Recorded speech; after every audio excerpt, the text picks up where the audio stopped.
은퇴자의 세계 일주 유럽편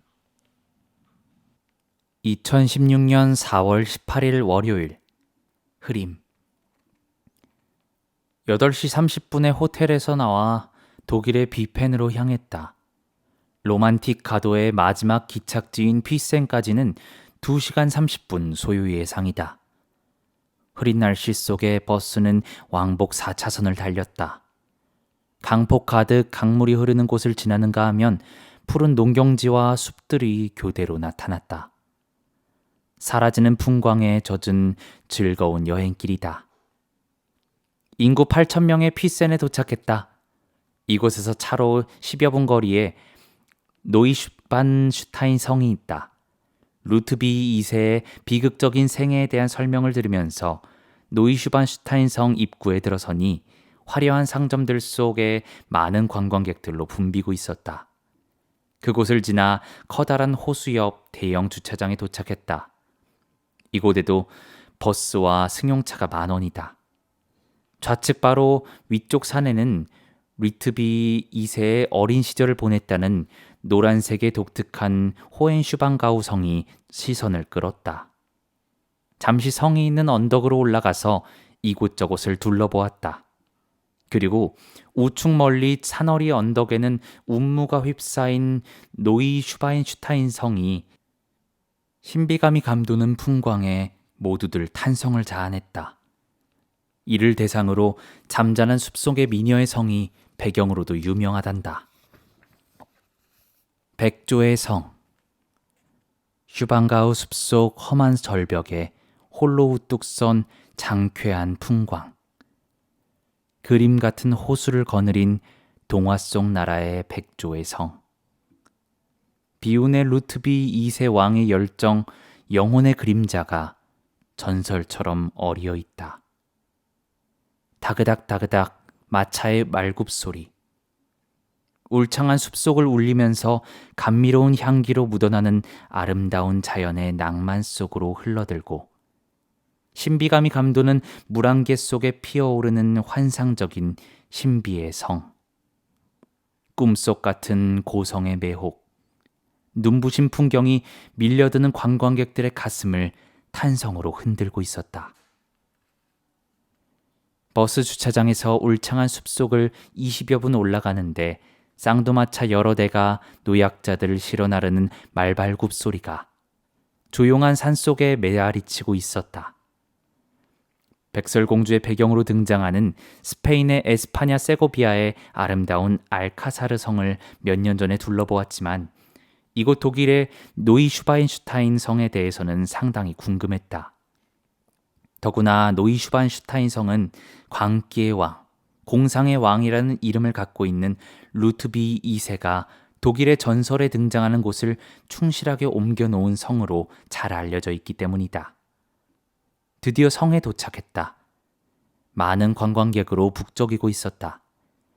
예약해야만 화려한 내부 관람이 가능하기에 아쉽지만 백조의 성 외관만 여러 방향에서 영상으로 담고 발길을 돌렸다. 12시 30분 피센 시내에 있는 중국 식당에서 점심을 하고 오후 2시 20분에 오스트리아 인스브루크로 향했다. 그쳤던 비가 다시 운무에 짙게 드리우면서 안갯비가 내리기 시작했다. 잠시 후 오스트리아 국경지대를 지나니 이동하는 구름 사이로 험준한 알프스 산의 백설이 아름다운 풍광을 자랑하고 있었다.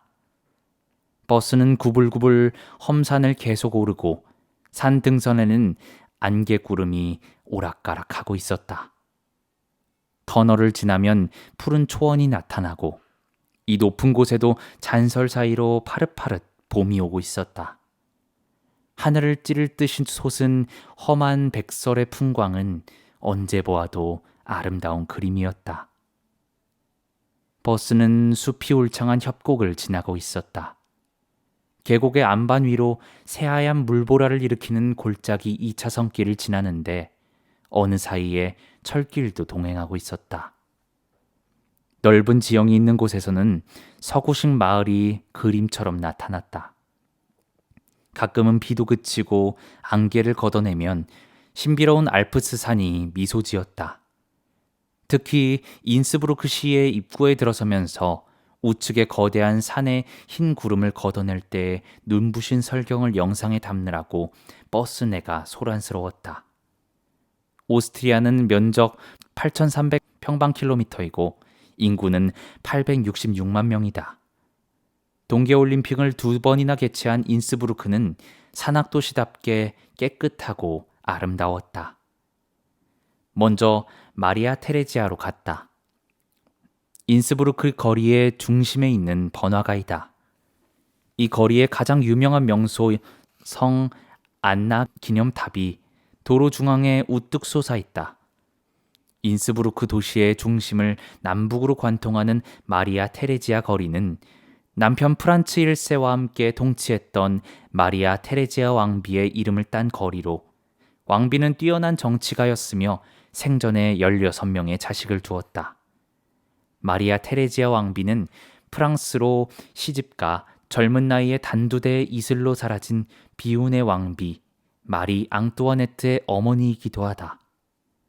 마리아 테레지아 거리의 형형색색 집들이 알프스 산맥의 하얀 봉우리들과 어울린 모습이 무척 아름다웠다. 다시 발길을 돌려 마리아 테레지아 거리의 맞은편에 있는 황금지붕으로 갔다. 기대와는 달리 너무 초라했지만 영상으로 담았다. 많이 오는 관광객 때문인지 주위의 상점은 화려했다. 여러 곳을 둘러보면서 이색적인 상품들을 영상으로 담아보았다. 오후 6시경에 버스에 올라 가까이에 있는 호텔에 짐을 풀었다. 2016년 4월 19일 화요일 맑음. 아침에 일어나 밖을 나와 보니 쌀쌀한 냉기가 추위를 느낄 정도였다. 알프스 험산 협곡에 자리 잡은 아담한 산장에서 밤을 보낸 셈이다. 지난 밤에 내린 비가 부근의 높은 오분응선의 이상에는 하얗게 눈으로 덮였다. 안개 사이로 눈부시게 빛나는 만년설의 풍경은 탄성을 자아내게 했다. 7시 30분에 이태리 베니스로 향했다. 높은 산에 실안개 구름이 아름다운 그림을 그리는 산악 고속도로를 따라 급경사의 초원을 거느리고 달리는가 싶더니 스키장이 나타나는 주위에는 눈이 많이 남아 마치 한겨울에 여행하는 가벼운 흥분이 밀려오기도 했다. 8시 25분, 이태리 국경 표시가 있는 곳을 통과한 후부터는 파란 하늘과 초록빛 융단 새하얀 백설 등이 아름다운 풍광을 이루는 것을 즐기면서 달렸다. 연초록 나뭇잎이 이름 모를 꽃나무들과 함께 미풍에 하늘거리고 있었다. 비탈진 곳에 빈틈없이 포도를 재배하고 급경사에 산재된 농가들이 계속 이어지는데 식수 해결은 어떻게 하는지 차량 운행이 가능한지 궁금했지만 한편으로는 자연 속에 사는 이들이 부럽기도 했다. 고속도로에는 대형 물류 차량이 끊임없이 다니는 것을 보니 삶이 풍요로운 것을 느낄 수 있었다. 9시가 지나도 주위 풍경은 계속 설산을 이고 있는 험산 협곡이다. 4차선 도로 양측으로 하천을 따라 경작지가 있고 산록변에는 마을이 아늑히 자리 잡고 있었다. 11시가 지나자 대평원으로 나왔고 주위의 수목들은 푸르름이 짙어가고 있었다. 베니스로 가는 길은 왕복 6차선으로 바뀌었다.